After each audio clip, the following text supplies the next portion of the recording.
Afwan.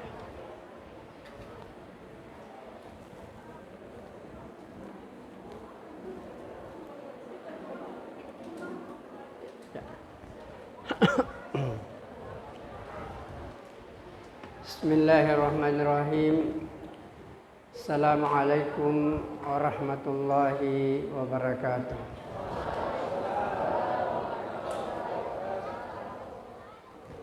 Alhamdulillah, nahmaduhu wa nusalli wa nusallim ala rasulihil karim. Ashhadu an la ilaha illallah huwal awwalu alladzi la syai'a qablah wa huwal akhiru alladzi la ghayata ba'dah wa sadiqun fil wa'di adilun fil hukmi wa huwa rabita baina qulubina bida'watil islam. Wa asyhadu anna sayyidana wa nabiyyana Muhammadan abduhu wa rasuluhu alladzi ballagar risalah wa addal amanah wa nasahal ummah wa jahada fillahi haqqa jihadih. Allahumma salli ala hadzal nabiyil karim wa ala alihi wa ashabihi wa man tabi'ahum bi ihsanin ila yaumiddin. Qala Allah ta'ala fi kitabihil karim wa huwa asdaqul qailin. A'udzu billahi minasy syaithanir rajim. Bismillahirrahmanirrahim. Laqad kana lakum fi rasulillahi uswatun hasanah liman kana yarjullaha wal yawmal akhir wa dzakarallaha katsira. Qala Rasulullah sallallahu alaihi wasallam, man ahya sunnati faqad ahabbani wa man ahabbani kana ma'aya fil jannah, atau kama qala Rasulullah sallallahu alaihi wasallam. Ibu-ibu, bapak-bapak, hadirin hadirat, khususnya kepada anak-anakku mahasiswa dan anak-anak remaja yang saya muliakan, lebih khusus kepada kolega saya, orang yang saya hormati, orang yang saya banggakan, Bapak Takmir, yaitu Bapak Dr. Haji Mahyudin Latukun Sinah. Kemudian yang saya hormati dari Tripika Kecamatan Sombaupu, mungkin yang diwakili oleh Bapak Babinsa atau Binmas, dan juga dari yang mewakili camat.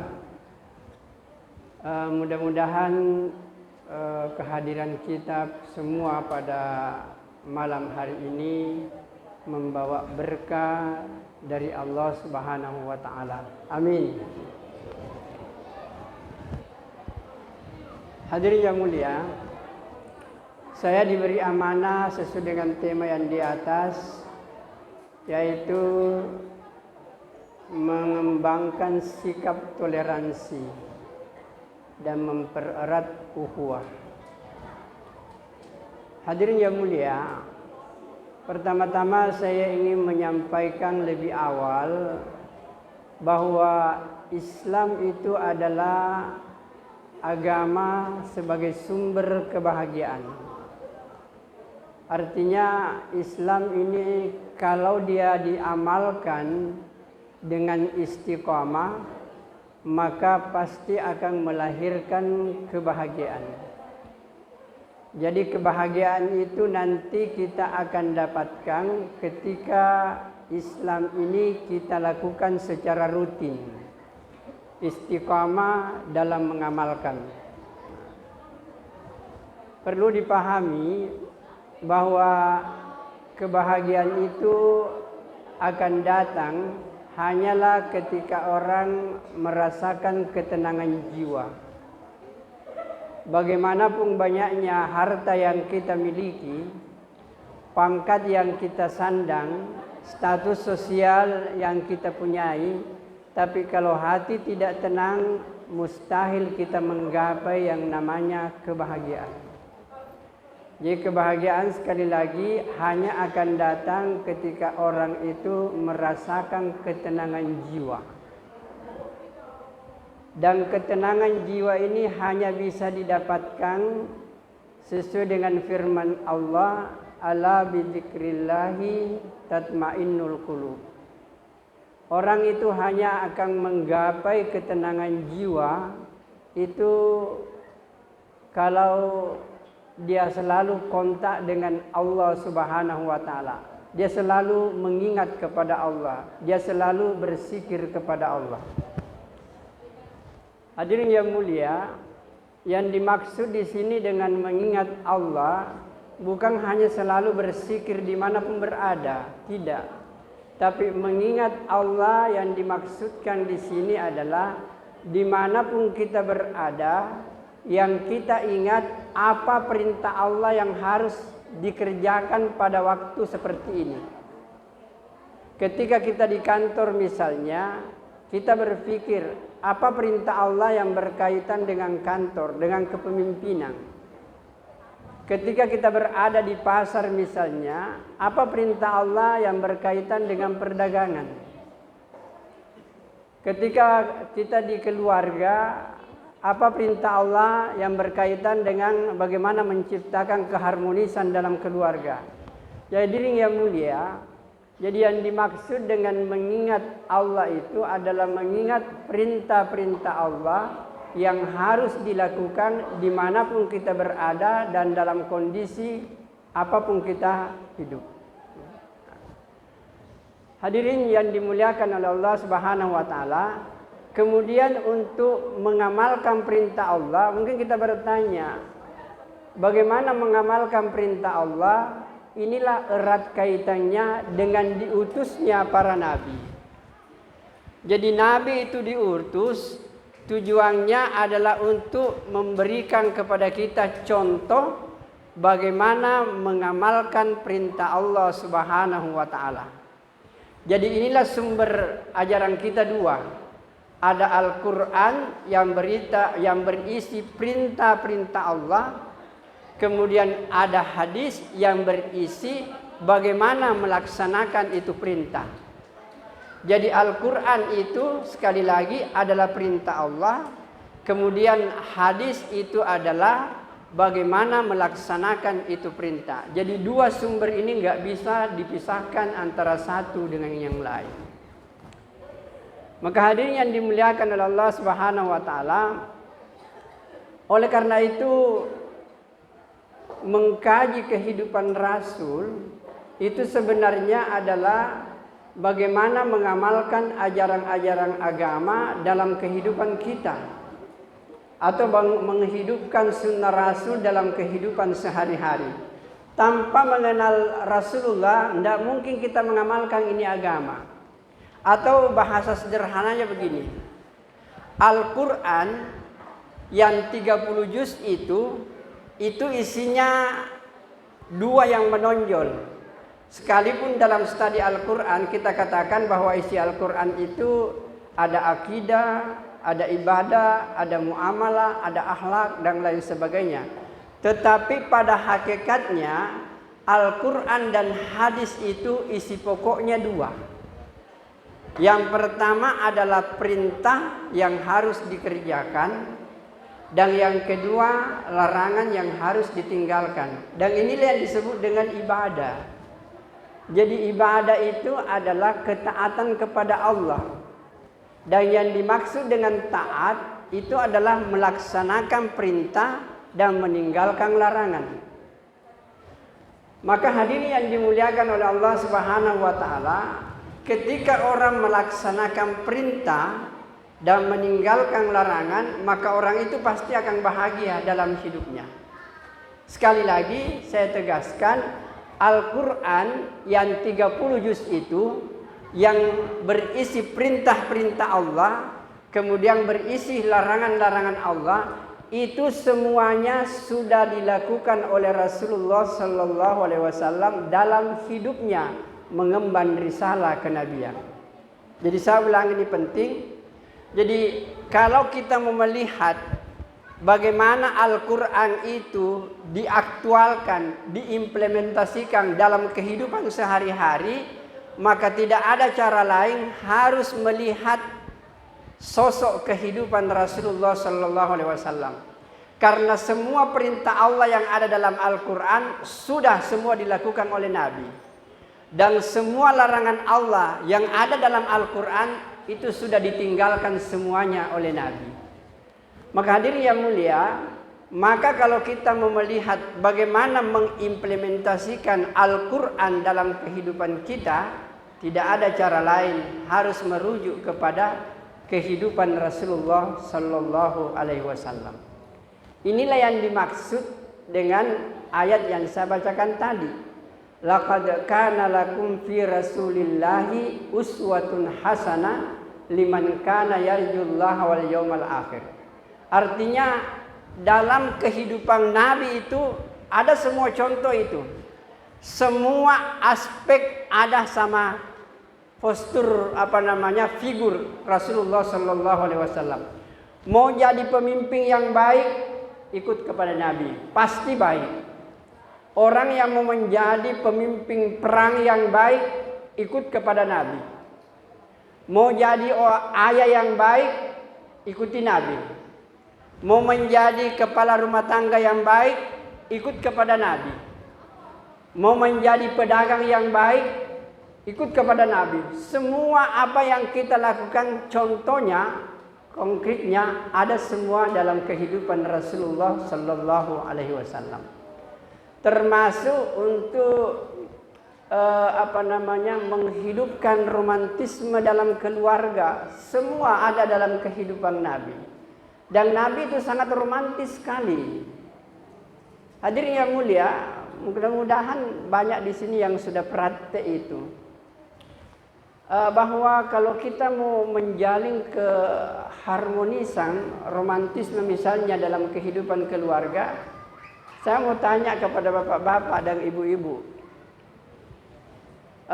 masihkah ada di antara ibu-ibu kalau Nabi itu kalau makan bersama Aisyah atau bersama Khadijah, maka Nabi itu saling saling kalau bahasa Bugisnya saling menyuapi. Nah, jadi dia suapi istrinya juga suapi Nabi. Masih ada ibu-ibu yang lakukan seperti itu?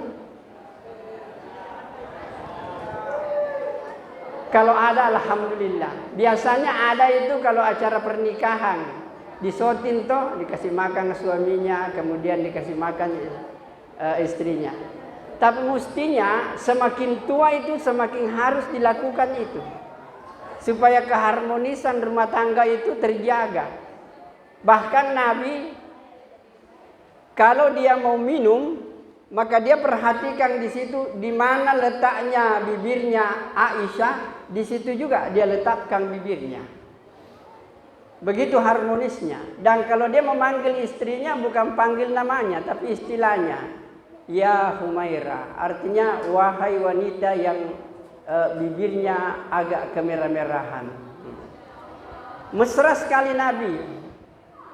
Nah hadirin yang dimuliakan oleh Allah, pokoknya apapun yang kita mau tiru semuanya ada komplit sempurna dalam kehidupan Rasulullah Sallallahu Alaihi Wasallam. Hadirin yang mulia, kemudian mari kita masuk kepada aspek ibadah yang banyak terjadi perbedaan di antara kita. Ibadah itu sebenarnya itu terbagi dua. Ada yang namanya ibadah mahdhah, ada yang disebut dengan ibadah gairu mahdhah.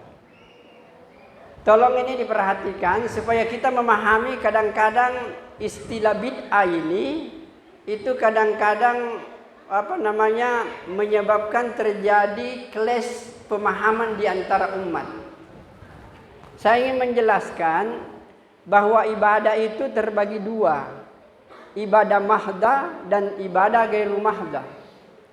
Ibadah mahdhah itu adalah ibadah perintah Allah yang tata caranya, waktunya, bagaimana melaksanakannya, itu sudah diatur oleh Allah. Tidak bisa ditambah dan tidak bisa dikurangi. Kalau itu ditambah, itulah yang disebut dengan bid'ah. Dan kalau itu dikurangi, itu pun juga yang disebut dengan bid'ah. Jadi bid'ah itu berkaitan dengan ibadah mahdah. Artinya ibadah yang tata caranya, waktunya, bagaimana melaksanakannya sudah ditentukan oleh Allah, tidak bisa ditambah dan tidak bisa dikurangi. Kapan ditambah dan dikurangi, maka itulah yang disebut dengan bid'ah. Contohnya misalnya salat. Salat ini kan sudah ditentukan waktunya lohor kapan, waktunya asar kapan, berapa rakaatnya lohor, berapa rakaatnya asar, salat sunat qabliyahnya berapa, salat sunat ba'diyahnya berapa. Ini tidak boleh ditambah, tidak boleh dikurangi. Kapan ditambah, maka ini yang disebut dengan bid'ah. Dan kapan dikurangi, disebut dengan bid'ah. Jadi bid'ah itu sebenarnya adalah sesuatu yang berkaitan dengan ibadah mahdah. Inilah yang dimaksud dengan kullu bid'atin dolalah wa kullu dolalah finnar. Jadi semua bid'ah sebenarnya di situ ada sambungannya, bid'ah sayyi'ah. Jadi semua bid'ah sayyi'ah itu dalalah. Dan semua yang namanya dalalah itu finnar. Yaitu penambahan terhadap ibadah yang sudah baku. Inilah yang disebut dengan ibadah mahdah. Tidak boleh ada intervensi manusia di situ. Kemudian yang kedua, ada yang disebut dengan ibadah gairu mahdah. Ibadah gairu mahdah ini adalah ibadah yaitu sesuatu yang kita kerjakan selama itu tidak bertentangan dengan Al-Quran dan hadis, itu boleh kita lakukan. Atau bisa kita katakan bahwa yang dimaksud dengan ibadah gairu mahdah semuanya boleh dikerjakan kecuali ada larangan dari Allah Subhanahu wa taala. Jadi saya ulangi, kalau ibadah gairu mahdah sebenarnya tidak bisa dikerjakan kalau tidak ada perintah. Tapi kalau ibadah gairu mahdah semua boleh dikerja kecuali ada larangan daripada Allah Subhanahu wa taala. Maka termasuk perayaan Maulid seperti ini termasuk dalam ibadah gairu mahdah. Bisa kita kerjakan karena tidak ada larangan daripada Allah Subhanahu wa taala dan manfaatnya sangat luar biasa. Kita senantiasa membicarakan tentang sosok manusia yang satu ini yang sangat fenomenal. Bahkan ibu-ibu dan bapak-bapak, kalau mau mengetahui, ada satu buku sekarang yang sangat indah untuk menjelaskan siapa sesungguhnya Rasulullah Sallallahu Alaihi Wasallam. Sebab begini, orang yang mengenal Nabi, seandainya kita mengenal Rasulullah Sallallahu Alaihi Wasallam, tidak ada orang yang kita lebih cintai melebihi cinta kita kepada Nabi, bahkan melebihi cinta daripada diri kita sendiri atau ibu bapak kita. Seandainya kita mengenal siapa sesungguhnya Rasulullah.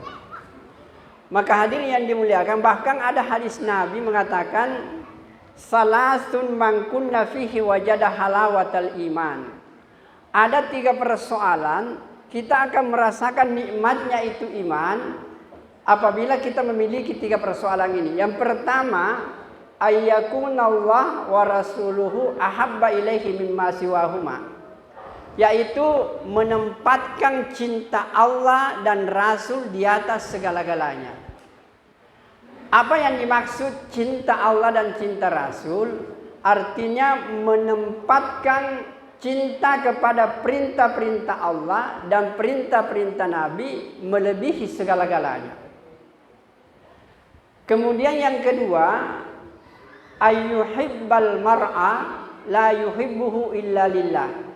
Kalau kita mencintai seseorang, kemudian kita mencintai seseorang itu hanya semata-mata karena Allah.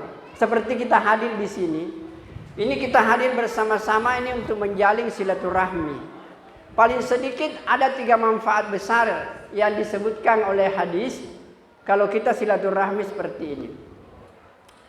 Nabi katakan, siapa orang yang selalu bersilaturahmi, maka keuntungan pertama, orang yang datang bersilaturahmi, dua-duanya diampuni dosanya oleh Allah Subhanahu wa Ta'ala.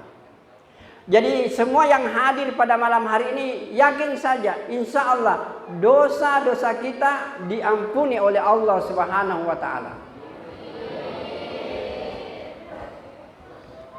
Yang kedua, dengan silaturahmi ini, itu mudah-mudahan rezeki kita dimudahkan oleh Allah.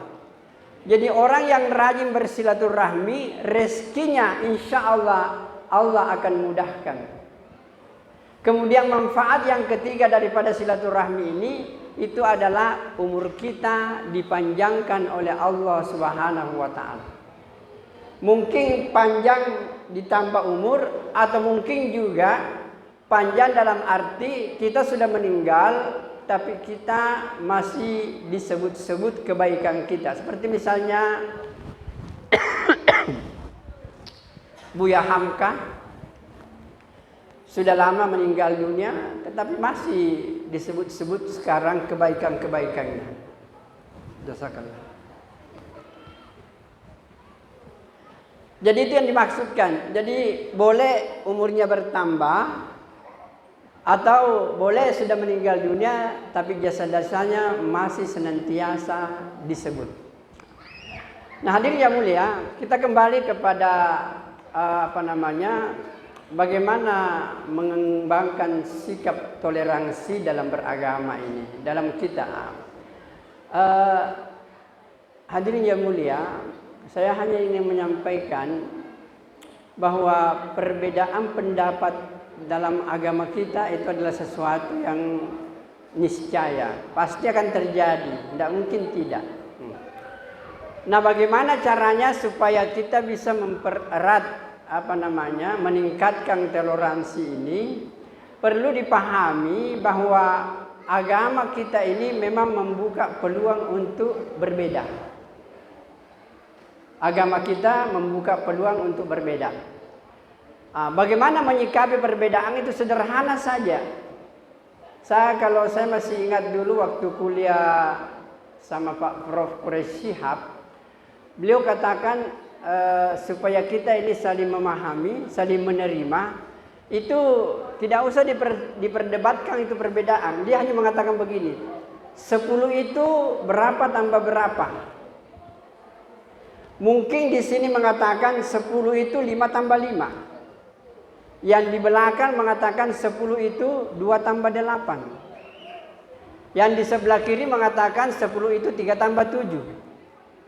Yang di depan mengatakan 10 itu 1 tambah 9. Siapa yang salah?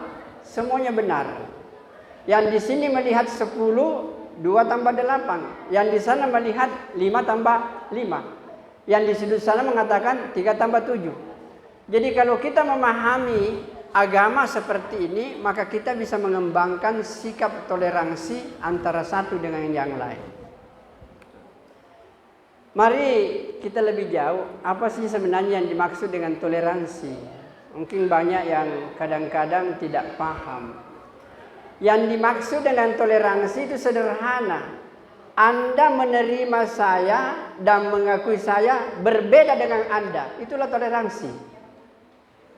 Saya ulangi, kalau Anda mengakui saya dan menerima saya berbeda dengan Anda, maka itulah toleransi. Dan kalau Anda menolak saya, berarti Anda tidak toleransi. Jadi perbedaan ini mutlak harus ada, tetapi kita harus menerima, kemudian menghargai orang yang berbeda dengan kita. Kalau kita menghargai kemudian menerima orang yang berbeda dengan kita, itulah yang dimaksud dengan toleransi. Jadi sederhana, saya ulangi, toleransi itu sederhana. Anak-anakku misalnya mahasiswa menerima saya, menghargai saya, berbeda dengan Anda, maka itulah yang disebut dengan toleransi. Maka hadirin yang dimuliakan oleh Allah Subhanahu wa taala, maka kalau kita saling memahami seperti ini, maka tidak ada lagi gontok-gontokan dalam memahami ini agama. Agama ini sekali lagi itu adalah sumber kebahagiaan. Kalau ada orang Islam yang tidak merasa bahagia dengan ini agama, itu berarti ada yang salah dalam memahami Islam dan ada yang keliru dalam mengamalkan Islam. Apabila Islam ini dipahami dengan benar, kemudian diamalkan dengan benar, orang itu pasti akan bahagia dalam hidupnya, apapun posisinya dalam kehidupan. Dan bahkan kita katakan bahwa Allah menghendaki semua manusia ini bahagia tanpa kecuali. Memang kalau diskusi-diskusi kampus, kadang-kadang saya hanya menunjukkan sederhana saja bagaimana menjadikan Islam sebagai sumber kebahagiaan. Hadirin yang mulia, tadi kita katakan begini, bahwa agama ini kan garis pokoknya dua, perintah kerjakan, larangan tinggalkan. Saya, ibu-ibu dan bapak-bapak, kadang-kadang kalau tengah malam itu merenung, seandainya saya hidup di zaman Nabi, alangkah indahnya hidup ini.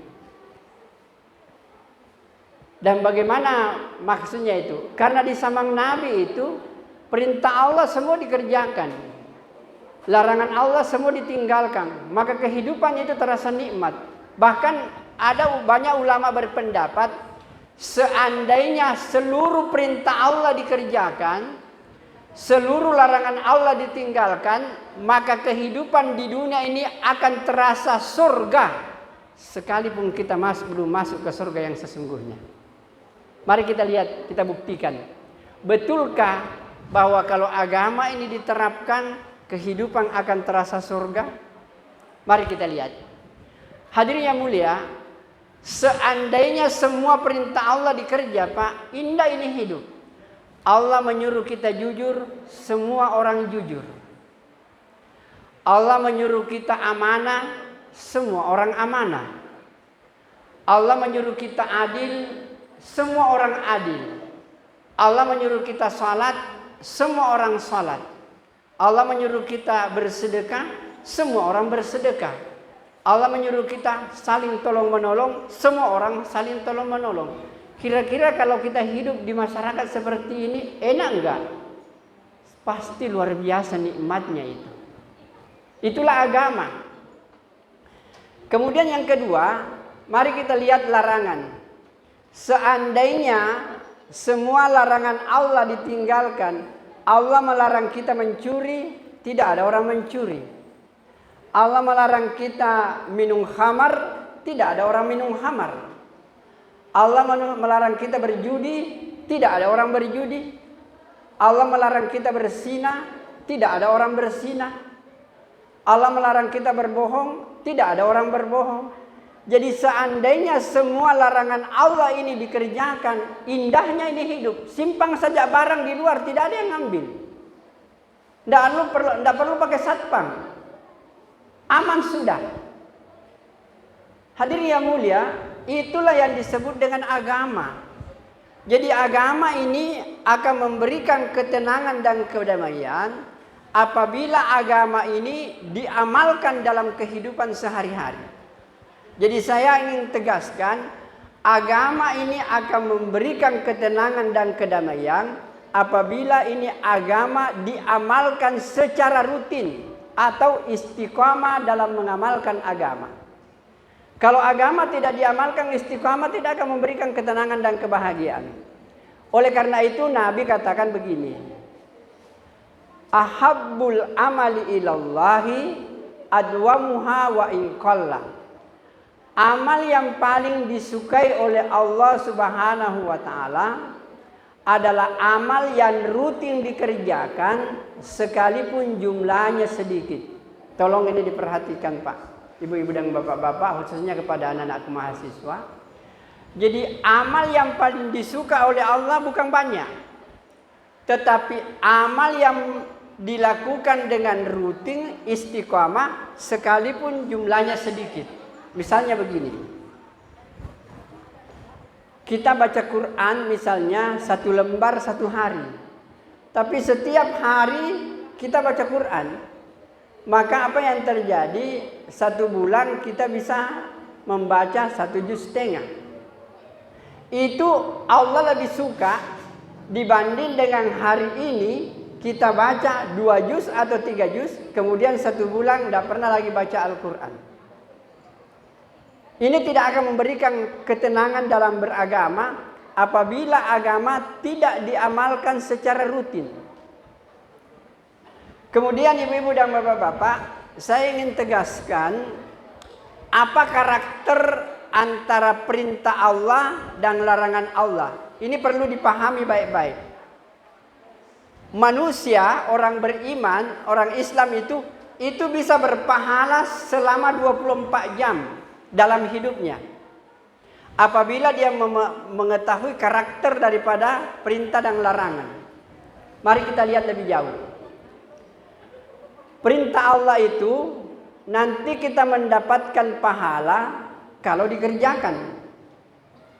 Kalau kita tidak kerjakan, itu bahkan mendapatkan dosa. Itu perintah. Jadi perintah Allah itu nanti dikerjakan baru mendapatkan pahala. Kalau tidak dikerjakan, itu bahkan berdosa kepada Allah. Tapi ada sesuatu di dalam agama itu bisa berpahala selama 24 jam. Bagaimana caranya? Tinggalkan larangan. Selama kita meninggalkan larangan, maka selama itu kita berpahala. Contohnya begini. Kalau pagi-pagi hari misalnya, ya Allah, hari ini saya akan meninggalkan semua larangan-Mu. Maka selama kita tidak berdusta, berpahala. Selama kita tidak berzina, berpahala. Selama kita tidak mencuri, berpahala. Selama kita tidak berjudi, berpahala. Jadi selama kita meninggalkan seluruh larangan Allah, maka selama itu kita berpahala. Inilah hebatnya agama kita. Yang kadang-kadang orang tidak paham bahwa kita bisa berpahala 24 jam apabila larangan Allah ditinggalkan dalam kehidupan kita. Maka hadirin yang dimuliakan oleh Allah Subhanahu wa taala, kita kembali kepada itu. Jadi saya sudah agak merangkum itu. Kemudian saya ingin tegaskan bahwa di antara perintah-perintah Allah ini yang paling tinggi nilainya, itu yang paling menempati posisi tertinggi, itulah yang disebut dengan salat. Saya ingin tegaskan kenapa salat demikian hebat kedudukannya dalam agama. Perlu dipahami, satu-satunya ibadah yang diterima di langit itu salat. Semua ibadah yang lain dikirim Allah melalui malaikat Jibril alaihi salam. Tapi khusus untuk salat Allah tidak main-main. Jibril jemput kekasihku Muhammad untuk menerima ini salat. Maka hadirin yang mulia, kemudian salat ini satu-satunya ibadah. Tidak ada yang bisa kerjakan ini salat kecuali manusia. Saya ulangi, ini penting, tolong diperhatikan. Salat adalah satu-satunya ibadah di dalam Islam yang tidak bisa dikerjakan kecuali manusia. Pernah lihat binatang salat? Pernah lihat gunung-gunung salat? Pohon kayu? Burung-burung? Enggak ada. Yang bisa mengerjakan salat hanya manusia.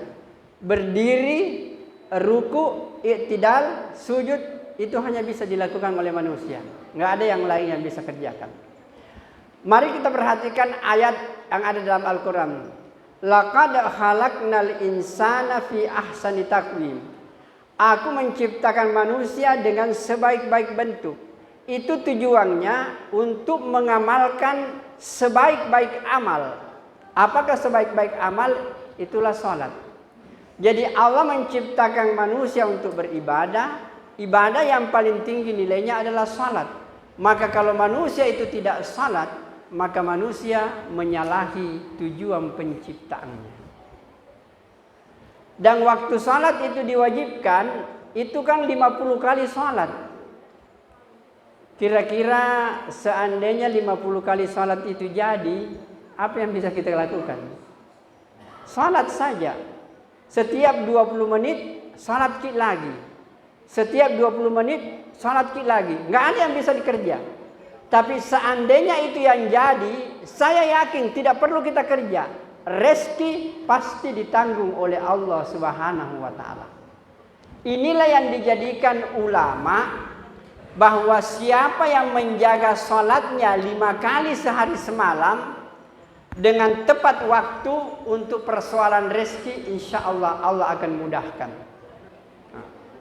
Maka hadirin yang dimuliakan oleh Allah Subhanahu wa ta'ala, jadi kalau kita mau menikmati kehidupan ini, maka tolong perhatikan ini sholat. Atau saya bisa tunjukkan bahasa sederhana. Kalau ibu dan bapak mau lihat, cari satu rumah. Perhatikan itu rumah.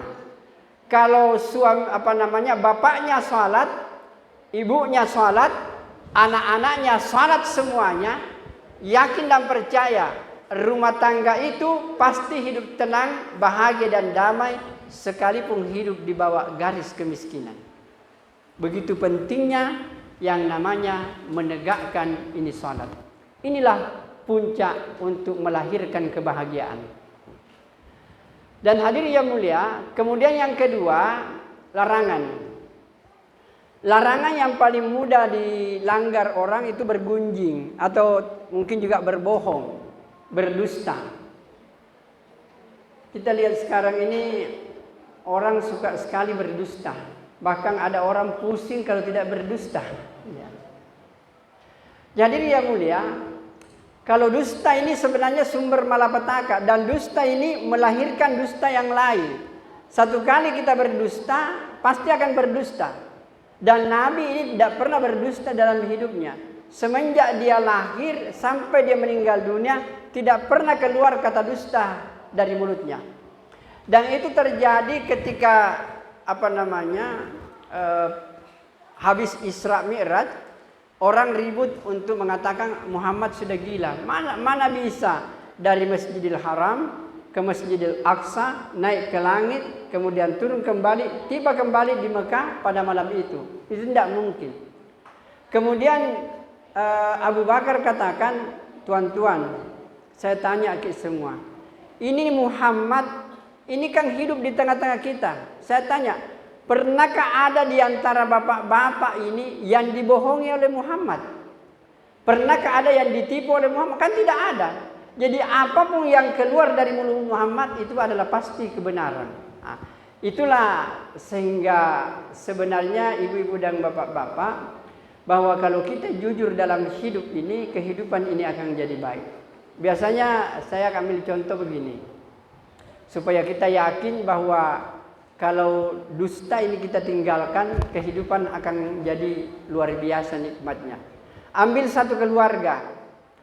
Apabila seorang istri jujur kepada suami, suami jujur kepada istri, orang tua tidak berbohong kepada anak, anak tidak dusta kepada orang tuanya. Saya yakin kalau ada keluarga seperti ini, keluarga itu pasti hidup tenang, bahagia dan damai. Sekali lagi, sekalipun hidup dalam garis kemiskinan.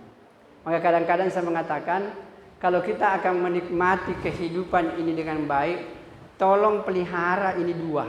Sekalipun yang lainnya harus dilakukan. Yang pertama, pelihara salat dengan baik. Yang kedua, jangan ada dusta di antara kita. Yang ketawa-ketawa ini mungkin sering berdusta kepada sesamanya. Alangkah indahnya hidup ini kalau tidak ada dusta di antara kita. Bagaimana caranya ini mewujudkan? Gampang saja. Kadang-kadang ada orang bertanya, gimana Ustaz orang supaya tidak ada dusta di antara kita? Saya bilang gampang saja. Bagaimana supaya salat ini bisa kita kerjakan? Saya bilang mudah. Ada hadisnya Nabi. Nabi mengatakan, innamal a'malu binniyat. Semuanya diawali dengan niat. Nah sekarang bagaimana caranya? ibu-ibu dan bapak-bapak, kalau kita mau hidup dengan bahagia, maka mulai malam ini mari kita berniat. Ya Allah, pada malam hari ini saya berniat untuk betul-betul menjaga salat ini dengan baik. Saya akan melaksanakan salat ini dengan berjamaah. Kalau tidak ada orang yang mau melaksanakan salat ini dengan baik, biarlah saya. Kalau semua bapak-bapak dan anak-anakku mahasiswa ini berniat seperti itu, maka salat ini sudah dikerjakan dengan baik. Jadi tergantung dari niat. Kemudian yang kedua misalnya, mari kita berniat semua pada malam hari ini. Ya Allah, mulai malam ini saya tidak mau lagi berdusta dalam hidup saya. Kalau orang lain mau berdusta, biarlah orang lain, tetapi saya tidak mau berdusta. Kalau semua kita yang hadir di tempat ini berniat seperti itu, maka akan melahirkan masyarakat yang tidak ada dusta di antara mereka. Jadi mudah saja kita niatkan dengan baik. Maka hadirin yang dimuliakan oleh Allah Subhanahu wa taala, itulah nikmatnya sebenarnya ini agama. Jadi agama ini datang untuk membahagiakan kita. Tetapi kebahagiaan itu akan datang apabila kita mempererat yang namanya meningkatkan toleransi. Yang disebut dengan toleransi, menerima pengamalan agama seseorang yang berbeda dengan kita selama itu ada dalilnya. Saya ulangi, orang akan merasakan kenikmatan beragama dan akan meningkatkan toleransi apabila orang itu saling menerima dan menghargai perbedaan yang ada selama itu ada dasarnya bersumber dari Al-Quran dan hadis, atau tidak bertentangan dengan Al-Quran dan hadis. Kemudian bagaimana caranya mempererat ukhuwah? Maka tidak ada jalan supaya ukhuwah ini kita bisa perbaiki. Maka kuncinya sederhana tadi. Yang pertama adalah toleransi, yang kedua adalah tingkatkan silaturahmi. Dengan kita banyak silaturahmi, Pak, enak sekali. Saya ini banyak jalan, Pak. Mungkin tidak ada lagi pulau di Indonesia ini yang pulau besar yang tidak pernah saya injak. Kalau di Sulawesi Selatan ini bahkan semua kabupaten sudah saya datangi semua. Jadi banyak teman kita. Banyak teman kita dari tentara, dari polisi, dari ulama, dari mahasiswa. Dan bahkan kalau saya habis mengajar, Pak, di mahasiswa, itu kalau habis mengajar, saya kadang-kadang tidur dengan mahasiswa saya sambil berbincang-bincang. Saya bilang kalau di kelas, Anda mahasiswa saya dan saya dosen. Tapi setelah selesai, mari kita diskusi, kita sama-sama. Kadang-kadang kita tidur sama-sama berbincang-bincang. Alangkah indahnya hidup ini kalau tidak ada jarak. Nah, maka ibu-ibu dan bapak-bapak yang dimuliakan oleh Allah Subhanahu wa taala, jadi dengan peringatan Maulid pada malam hari ini, mudah-mudahan timbul rasa cinta kita kepada Allah. Kepada Allah dan Rasulnya terutama. Ya. Kemudian ada buku yang saya referensikan kepada anak-anakku untuk melihat siapa ini Muhammad dengan utuh. Ada namanya buku Mulhimul Alam. Mulhimul Alam itu sudah diterjemahkan dalam bahasa Indonesia, Muhammad Sang Inspirator Dunia. Di situ dibahas secara tuntas sosok kehidupan Nabi, seorang ayah, seorang suami, seorang pemimpin, seorang panglima, semua tuntas dibahas kehidupan Nabi. Judul bukunya bahasa Arab itu adalah Mulhimul Alam. Sudah diterjemahkan, yaitu Muhammad Sang Inspirator Dunia. Mudah-mudahan kita, dan banyak dijual di toko buku, Pak. Dan kalau tidak, mungkin ada di internet, di online itu banyak. Jadi yang mulia, mudah-mudahan dengan peringatan Maulid ini, artinya kita saling bisa memahami. Dan saya tegaskan kembali, sebagai inti supaya kita saling menerima bahwa yang dimaksud dengan bid'ah itu adalah yang berkaitan dengan ibadah mahdah. Kalau bukan ibadah mahdah, itu tidak masuk dalam konteks bid'ah yang dilarang. Itu adalah bid'ah yang diperbolehkan. Karena bid'ah itu sebenarnya, kalau kita mengatakan semua bid'ah itu sesat, tidak mungkin. Karena ada bid'ah yang baik, ada bid'ah yang buruk. Kalau bid'ah yang yang baik, masa dikatakan sesat? Tidak mungkin. Jadi hadis itu sebenarnya mengandung pengertian bahwa yang dimaksud dengan bid'ah yang sesat itu adalah bid'ah yang sayyi'ah, bid'ah yang buruk. Itulah yang disebut dengan sesat karena menambah-nambah dalam agama. Tapi ini dalam kaitannya dengan ibadah yang tata cara waktunya sudah diatur oleh Allah. Kemudian yang tidak diatur oleh Allah kita bisa itu. Mau mengadakan perayaan maulid, mau mengadakan misalnya sekolah. Sekolah itu tidak ada hadisnya SD 6 tahun, SMP 3 tahun, kemudian SMA 3 tahun, mahasiswa 4 tahun, enggak ada. Tapi kenapa dilakukan? Itu adalah bid'ah hasanah. Boleh dilakukan selama tidak ada larangan dari Allah. Kalau kita memahami seperti ini, insya Allah toleransi akan tercipta. Dan sekali lagi, toleransi itu sederhana. Anda menerima dan menghargai saya berbeda dengan Anda. Kemudian pererat ukhuwah Islamiyah dengan saling menghormati antara satu dengan yang lain dan saling menerima antara satu dengan yang lain, kemudian tingkatkan silaturahmi. Saya pikir inilah yang bisa saya sampaikan. Mudah-mudahan Allah memberkati kita semua dan memasukkan rasa cinta yang sempurna yang tinggi kepada Rasulullah sallallahu alaihi wasallam. Dan semoga kita semua insya Allah akan jumpa dengan Rasulullah di surganya Allah Subhanahu wa ta'ala. Amin ya rabbal alamin. Baik, mari kita tutup majelis kita pada malam hari ini dengan berdoa kepada Allah Subhanahu wa ta'ala. Bismillahirrahmanirrahim. Alhamdulillahi rabbil alamin.